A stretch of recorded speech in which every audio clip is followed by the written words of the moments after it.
అల్లూరు జిల్లా చింతపల్లిలో excise enforcement task force ఆధ్వర్యంలో కోటి విలువ చేసే గంజాయిని స్వాధీనం చేసుకున్నట్లు సీఐ కుర్మారావు తెలిపారు.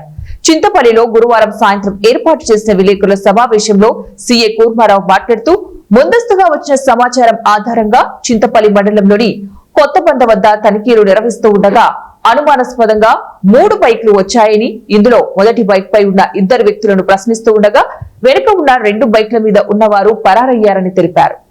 ఈ బైక్లపై ప్యాకింగ్ చేసిన 30 లీటర్ల ఆశీస్ ఆయిల్, 11 కేజీల గంజాయిని పట్టుకున్నామని, నిందితులు 2ని కూడా అదుపులోకి తీసుకున్నామని, వారిని విచారించామని, ఒడిశాలోని మల్కన్గిరి జిల్లా చిత్రకొండ నుంచి ఆశీస్ ఆయిల్ తీసుకుని వస్తున్నామని తెలిపారన్నారు. తప్పించుకున్న నిందితుల కోసం గాలిస్తున్నామని, త్వరలోనే వారిని పట్టుకుంటామని సీఐ జె కుర్మారావు తెలిపారు. ఫ్రంట్ లో వచ్చిన వెహికల్ ని అందులో 2 అసాములతోటి మేము పట్టుకోవడం జరిగింది. తర్వాత ఆ బ్యాగులు కూడా నా సిబ్బంది సాయంతో మళ్ళీ మాతో పాటు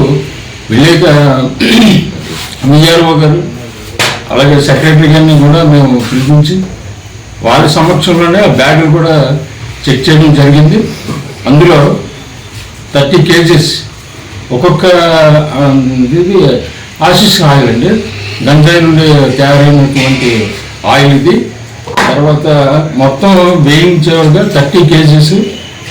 అలాగే ఇంకొక బ్యాగ్లో కూడా 11.5 కేజీస్ డ్రై గంజా కూడా దొరికింది. తర్వాత 3 బైక్లు, ఆ 2 వ్యక్తులను అరెస్ట్ చేయడం అనేది, ఆతో పాటు 2 మొబైల్స్ కూడా సీజ్ చేయడం జరిగిందండి.